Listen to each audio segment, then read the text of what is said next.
California,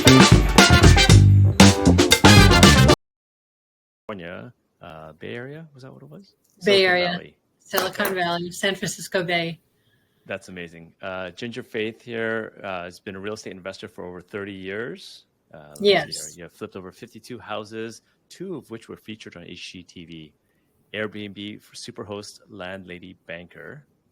She bought her first large profitable commercial real estate investment in 1994, founder of Your Wealth Network Meetup Group and the Women's Wealth Network in San Francisco Bay Area. Nice to meet you, Ginger. And nice to meet you too, Ken. All right, so the U.S. real estate investing market is a little bit different than Canada, primarily because our mortgages are all adjustable. They all reset typically every 5 years. So there's a bit of challenges here. Another one I see that you guys have as a benefit is the 1031 exchanges. We don't have any of that. So why don't we start off with some of your experience? 40 years in real estate, that's a lot. Yeah. So basically, I'm a real estate entrepreneur, and you can tell by my track record, I do different things. So I'm not just doing one thing. I kind of look for opportunities and look to grow and to create. So I don't stay stuck in one thing, although I focused for multiple years in one avenue. When the market shifts, I look for the next opportunity. And so that's what you have to do as an entrepreneur, generally speaking, be open to other possibilities. And in real estate, which is really dynamic, it gives you a wonderful opportunity to grow and to change and move with the times.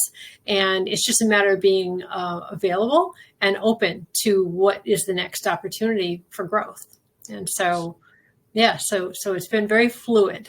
So why don't you describe your real estate market over there? Because as I understand it, you have 30-year terms, and people aren't willing to give up their low interest rates in the current rates that's going. So there's not a lot of activity. Yeah, that's a big issue. So right now we're in a very intense housing crisis in California. They're enacting new legislation like the SB 9, where ADUs, accessory dwelling units, are popping up everywhere. Where literally a decade in many areas they were illegal. There was at one time a great desire for many communities not to grow. For many reasons, for the infrastructure. They didn't want to deal with the infrastructure, but California as a state have pushed the individual counties and cities to grow. And they've passed laws, for example, the SB 9 law is one of several laws that have been enacted. And there's been a bit of a push and pull. In the last 5 years, a local Pleasanton was fined $500,000 by the state of California for not building housing. And so very quickly on the heels of that, they started pushing to develop low-income housing. So that's something that's very much in the mix of what's happening. You have traditionally, you'll have 7,000 square foot lots. Now they're putting, how many ADUs can you put on these lots? Can you put on 1, 2? How many people can you squeeze into any lot or acreage? And so there's a constant push and pull, but of course, California as a state's winning over the individual areas, the cities and the counties. But it's been quite a push and pull. Because there has been a deep housing crisis, and of course the the crisis is exacerbated by what you're saying. Who's going to give up their 2-3% loan? And there's something in California called Prop 13, which years ago they really capped the basis of what you can actually have your taxes grow as your property taxes increase. They've capped it severely. So, for example, at my house, I had since 2006, I had it appraised in 2012 when the market went down and my tax basis went down, and it hasn't gone up since 2012. But new properties, they may be not as nice. I have a condo I bought after that, like in 2018. My condo is worth probably, half, a quarter of what my house is worth now. And the taxes are the same. because I bought it later on. So somebody who's been in their house for 10 years and they've refinanced, they have a low tax basis, plus they have a low interest rate.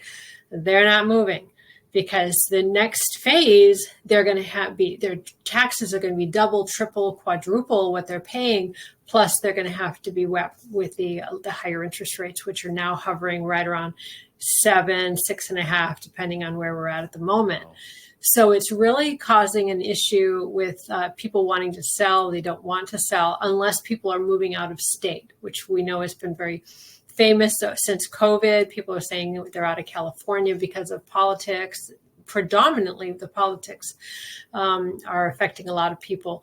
But that's the main reason why people are leaving. And of course, when people are passing away, they're leaving their estates to their family. Those are the main reasons why people are moving. Other than that, people are not inclined to move around here because their lifestyle will be greatly impacted. That plus inflation, people are just hunkering down and weathering the storm right now. Who would want to leave California? I want to be in California. Yeah, anybody in the northern. I moved from Boston, so I get it. Yeah, we are spoiled. For a bit of context, what's the average price point for the market that you serve? It's so diverse right now. In my town, which has increased drastically, probably around 1.3. Next door, which is 15 minutes away, it's 1.8 in Pleasanton. If you go another half hour out, it depends on which direction, right? I just recently flipped a house and we sold it for 4.8. We bought a teardown for $2 million, put in 1.25 million and sold it for 4.8. The average house price in that area is about $3 million, and it's about 45 minutes away. So it's very location dependent, and it's highly impacted by how close you are to Facebook and Google. That's really how close can you get to work. And there's so much high tech here. Those are just the big names that everybody knows about. But we're saturated with high tech, and so the closer people can get to work, they'll pay, because the tech companies are paying big money. So even though the house, you say the $200,000 house on the $2 million lot, right? So it's all about the location here. Yeah, I think we have the same similar problems. I know you might be a little more expensive than we are, but we're pretty expensive in the city of Toronto as well too. Okay, so you've been doing this for 30 years. What kind of issues have you seen in the real estate market? Like, what are you seeing in today versus what you saw, global financial crisis, for example? Okay, great question. It's a very broad question. So let me see if I can just chunk down. A lot of right now is to be seen. I know the commercial market is being impacted heavily because of the adjustable rates, because of COVID. The swing between extremely low rates, free money, and then high rates, when now the properties are turning. The debt to income ratio is not the same, and the banks have stipulations where they can take the property if your DTI, not your DTI, excuse me, your loan to value ratios changes drastically based on, for example, occupancy, which is a big deal, and rent growth is a big deal. Right. So before, the residential housing market was highly impacted. The commercial came much later, right around 2011, the commercial market started being impacted. But back in 7, 8, 9, it started with the residential. Today, it's starting with commercial. There's the housing crisis is keeping people right here. The demand for housing is extraordinary. And so I thought that 8% rates, which we saw not that long ago, would really create a downward spiral, and it didn't. It was a blip, maybe 5%. So it's not really significant. But we will be seeing, of course, in San Francisco, we're seeing an extreme issue with the office space. Right now, it's being, it's vacancy rates, and it's being sold considerably less, and that's going to continue in the next 4 years or so. So anybody wants to buy in the office space of San Francisco, buy it. The kind of concept I'm hearing from the pros like J. Scott Shiel is it's a long-term hold. It will. San Francisco will always recover, but in the office sector, that's going to be something that you're going to want to hold. You're going to need to hold on for a while in order to see any turnaround. So I think that's probably the fundamental difference right now. The commercial is impacting quicker here because they have not the luxury of 30-year fixed for the most part, although that's just recently changed. HUD just started a new program for multifamilies that they're offering 30-year fixed. So that's brand new that just came around the pike. But I think the big thing is right now commercial is being impacted first, and we'll see what happens on the residential market. I hear whispers that there are some foreclosures. People are definitely getting in debt here because of the all of the upheaval we've had, particularly inflation and free money. So I'm hearing that there's going to be more foreclosures coming up, but I haven't seen very many of them now. I have one short sale going on, which is actually unusual. So we'll see. So, okay, so you mentioned office space. Obviously in San Fran, it's not. You need a lot of capital to get into that market, unless you're buying an individual unit or something, as opposed to the entire building. Right. So what kind of asset classes are you typically investing in, or what's some strategy that you're working on? You mentioned the ADUs. I guess that's the hot one. That's a hot one right now. That's something that people are very interested in. Multifamily will most likely be taking a hit in the next 2 years because those did not have 30-year fixed loans. And right now, a hot market is neighborhood shopping centers, which is on one hand, it's harder to find them because it is a hot product. Industrial seems to be right now a little overdone. So right now my focus is neighborhood shopping centers.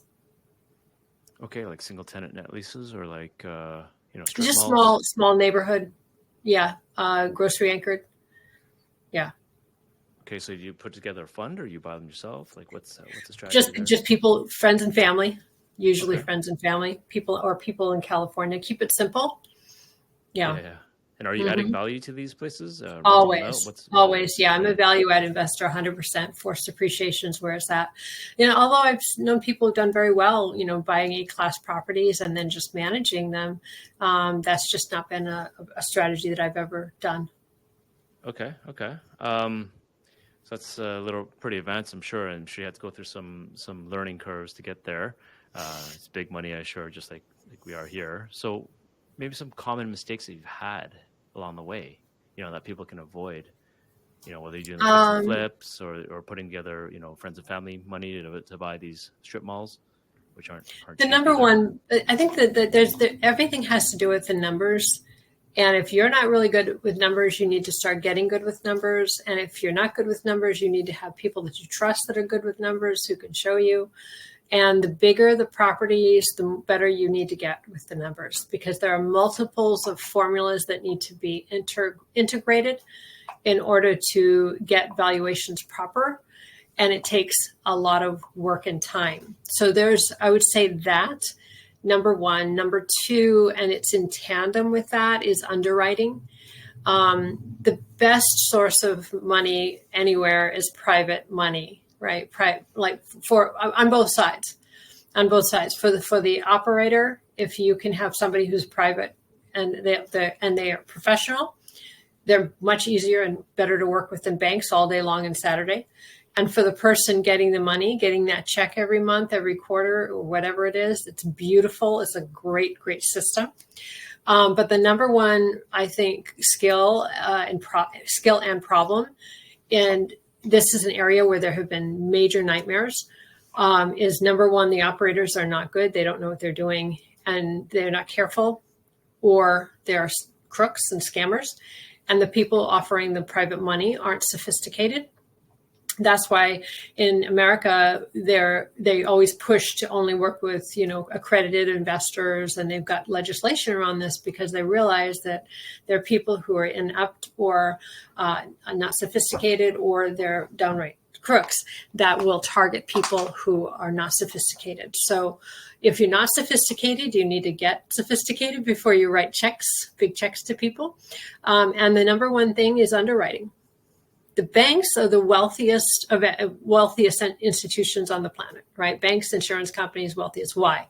Because they have heavy underwriting departments. And basically that means when you go for insurance or you go for a home loan, they don't trust you at all. Right? And they go through reams and reams and reams of paperwork, and they cross-reference, and they check you out, and they call your employer, and if it's insurance, they take your blood pressure and everything, right? So we know what they're doing. They don't trust you, they don't trust the property, they don't trust anything. And as a private money investor, the biggest pitfall that people get into real estate is they look to people who seem to know what they're doing and they don't, or they seem to know what they're doing and they're charming scammers. And this is happening all over the Bay Area. And the bigger the numbers, the more sophisticated the scammers.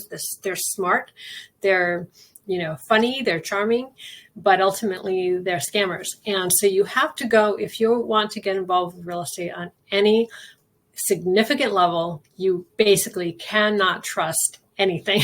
You have to read everything. One of my best friends is a master underwriter. She came from IT. She did not have any real estate experience. She owns 8 shopping malls, not shopping malls, but shopping centers, big ones in the last 5 years. And she is a consummate underwriter. She's always finding the flaws. She's finding the issues. And then she's going back and she's renegotiating consistently and constantly. And I'm so proud of that. I'm so proud of her for her work and it's tedious work to underwrite. But the thing is, it's the hard work right up front that pays dividends on the back end indefinitely. So I would say that those are, problems, pitfalls, and challenges, but that's the core of it. If you can match those and really, master and match, those will take you far. I found early on in my investing career as well too, I would always try to find ways to make the deal work because you fall in love with it. So that's something I've learned along the way as well too, to just not be afraid to walk away from something. I love that. I love that. I think we always have to keep reminding ourselves, don't we? Yeah. So you mentioned the underwriting. That's super important. So if you find something that just doesn't fit, just don't overlook it because you've spent so much time into the deal already, or you love the location, or whatever it might be, right? So I think that's really key. Yep. I love that point. That's so important. Yeah. So what's the best way to create generational wealth for you? I know you mentioned that as well too. And something that really caught my eye is that you asked, how can you have a way to compress the time to retire to under 3 years? So there's 2 very important separate questions. So let me take one at a time. Generational wealth is created very, very carefully. And it starts by understanding the pitfalls and legislation that's trying to take away your wealth.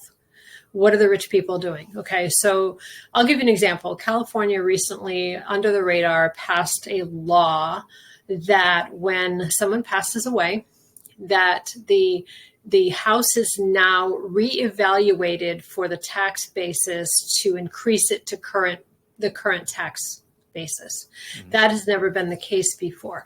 Now, whether you like it or not, if you think that's a horrible thing, and sometimes people will lose their parents' home because of that, whether you like it or not, you need to be aware of it so you can mitigate it, right? So it used to be that low tax basis would be passed on generation to generation, and that was a perk. So you'd be able to get your family's home, and that was one way.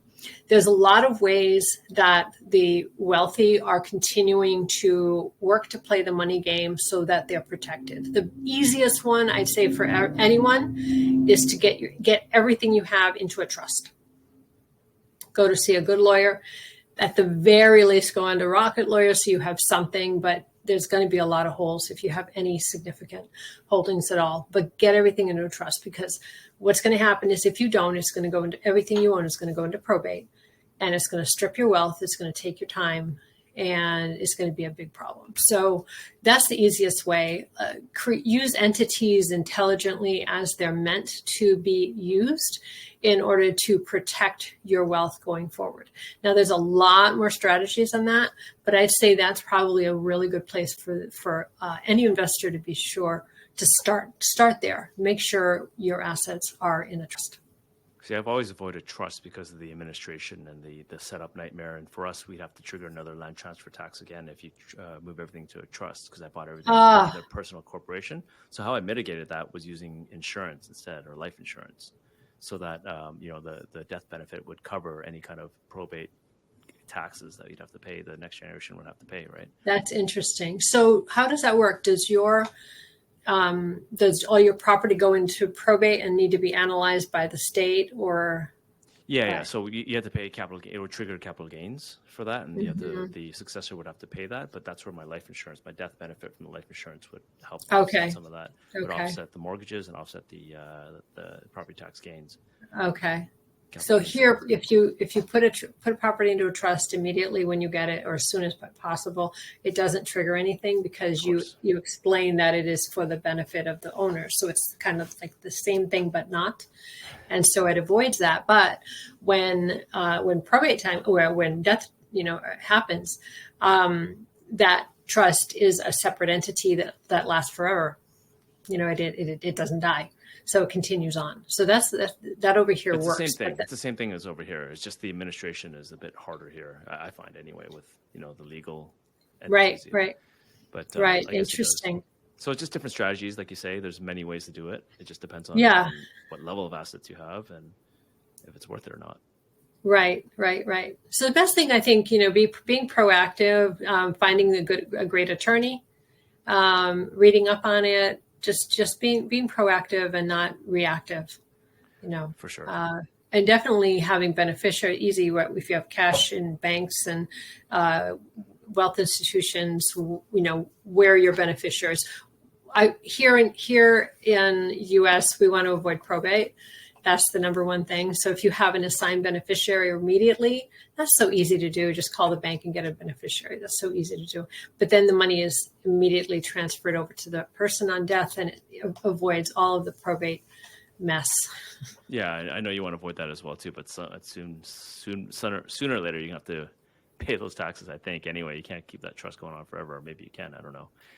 Maybe I just don't know enough about it. I'd like to ask you about the retirement under 3 years, though. How to compress that? What's the strategy you have there? So here's how this started. I'm a career real estate entrepreneur, and I never really intended to retire. However, in the last 5 years, I've had a few friends of mine who have just, from out of nowhere, they catapulted, asking me for advice along the way, which is really hilarious. And they were able to, within 2 to 5 years, have well enough money to retire, like forever. Of course, they keep working because, what are we going to do? Watch TV, right? We got to keep interested.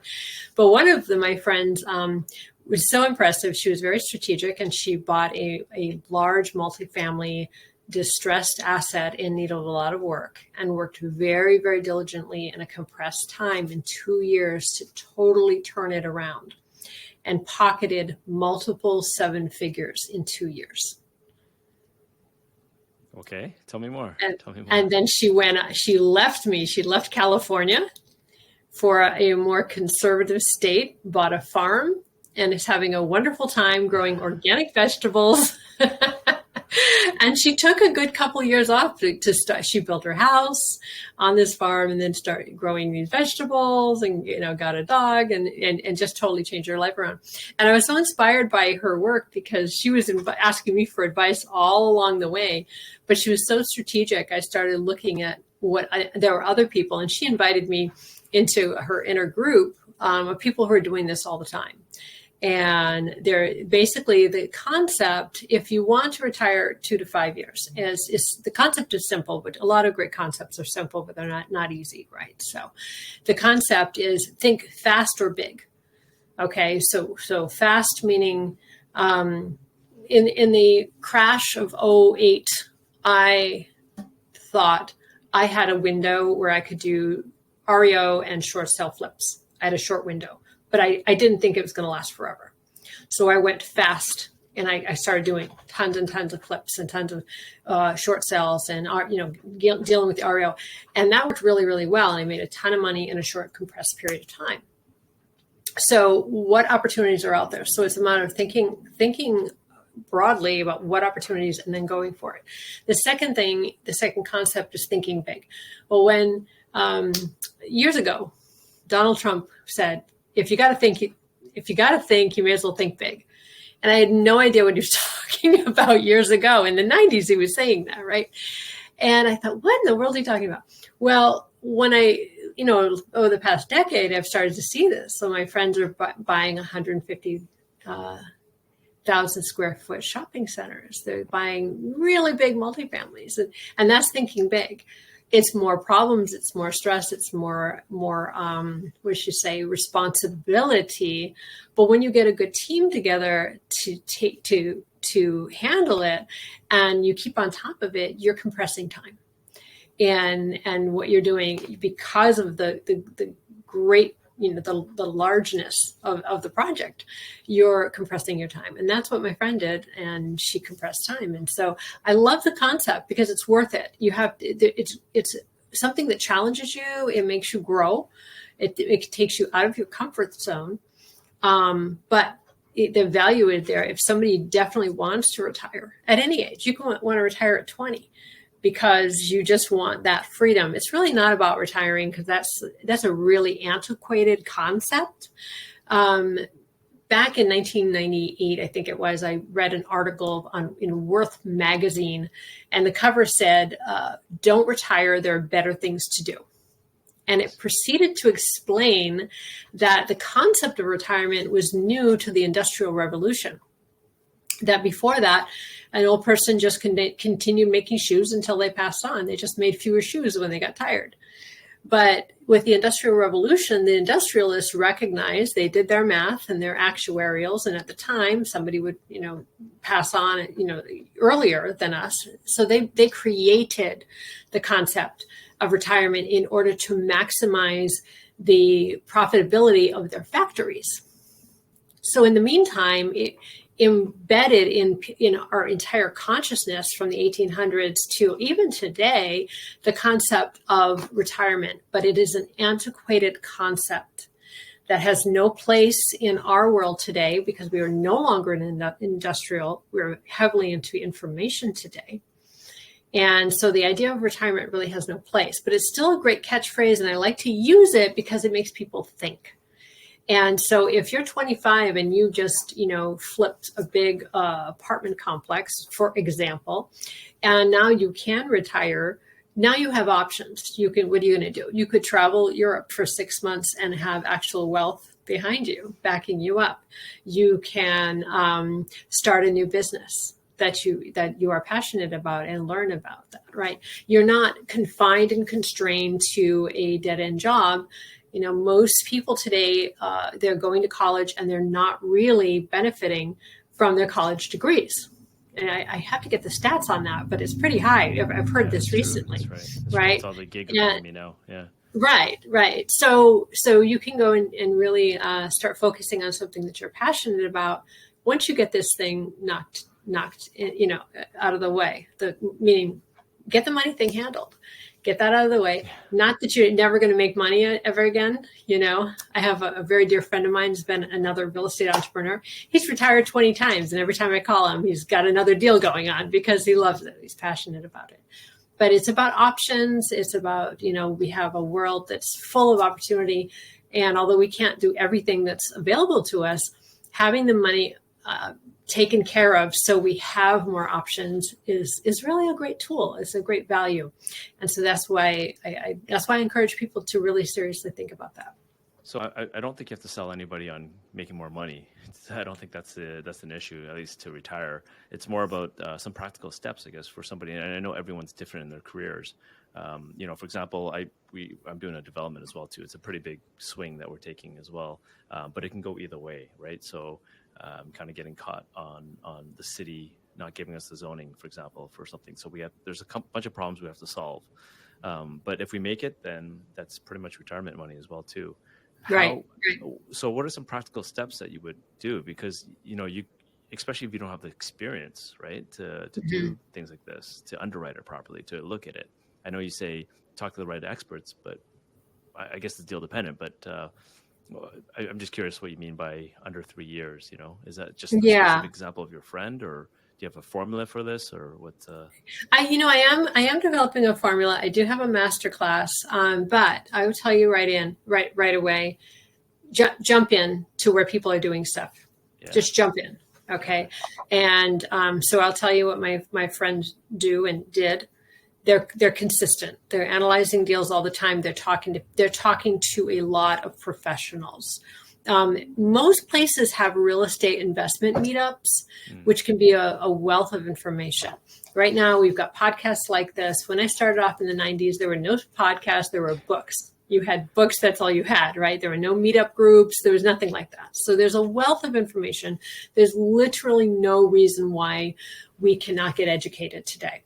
So I would say don't put your money anywhere until you learn.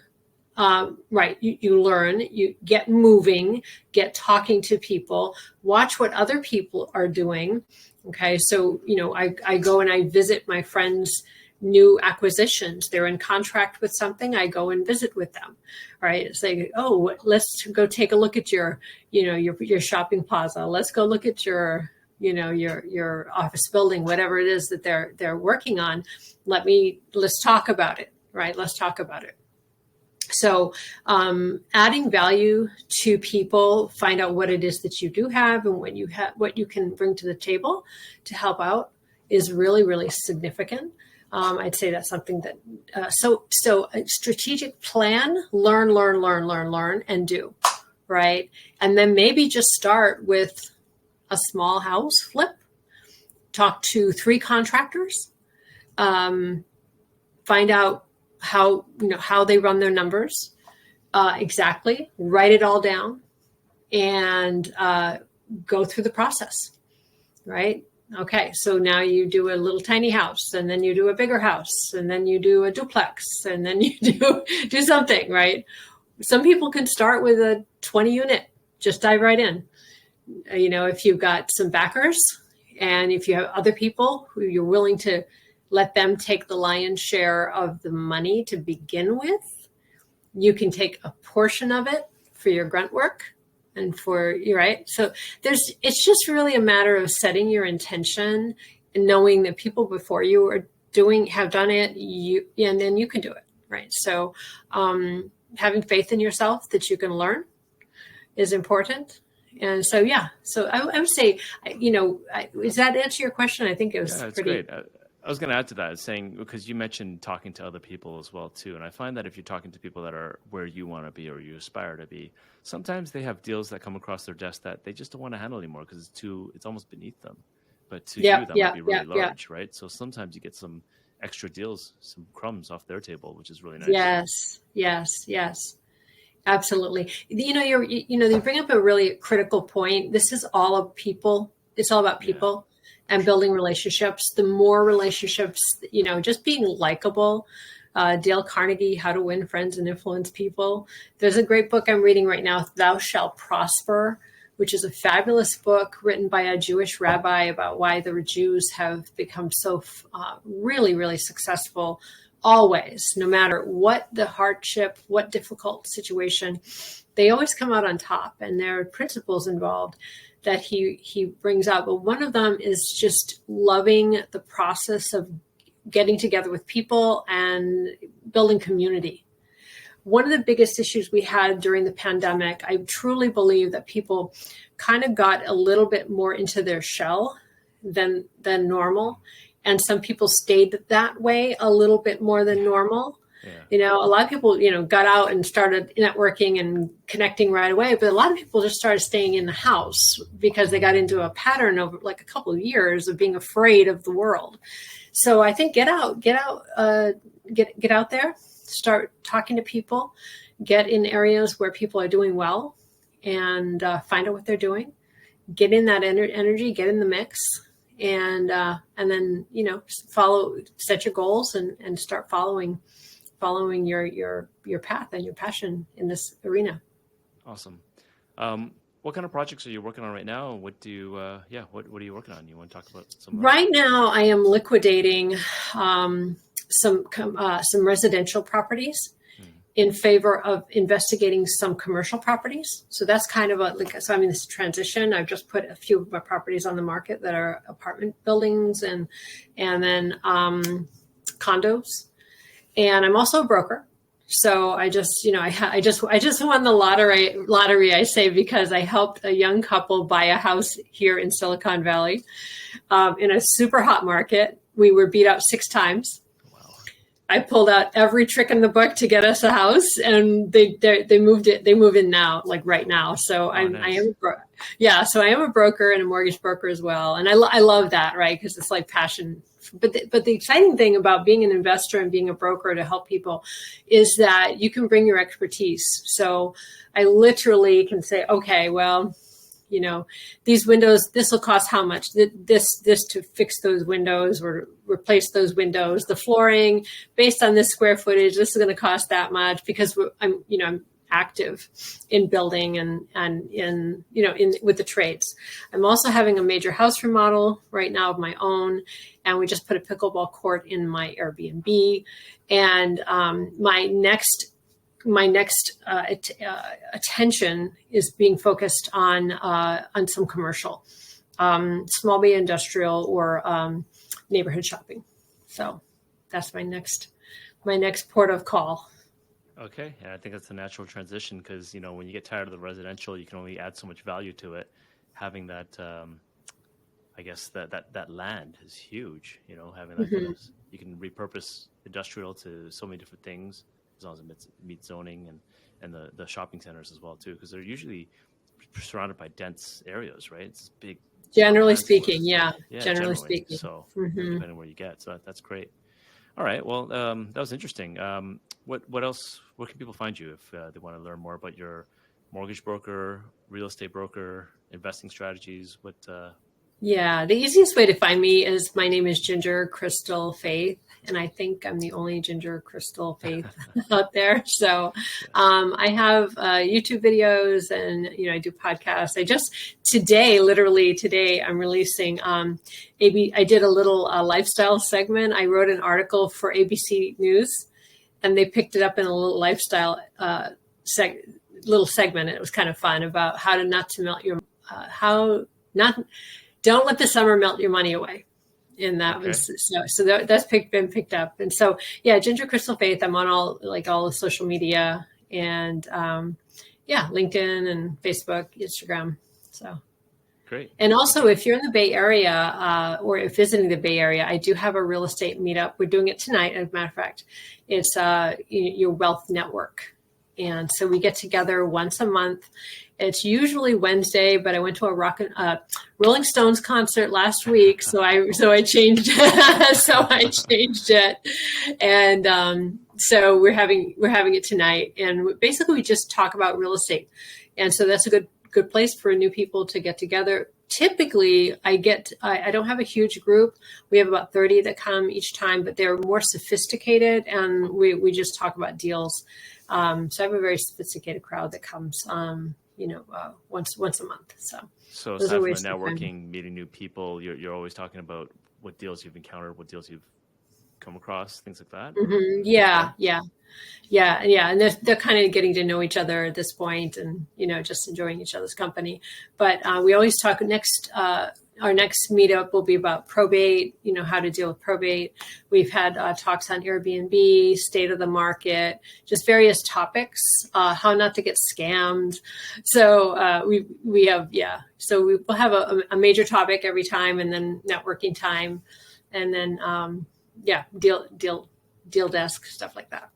Cool. It's fun. Cool. Awesome. All right, Ginger, thanks for joining me, and chat with you soon. Okay. Thanks, Ken. Thank you.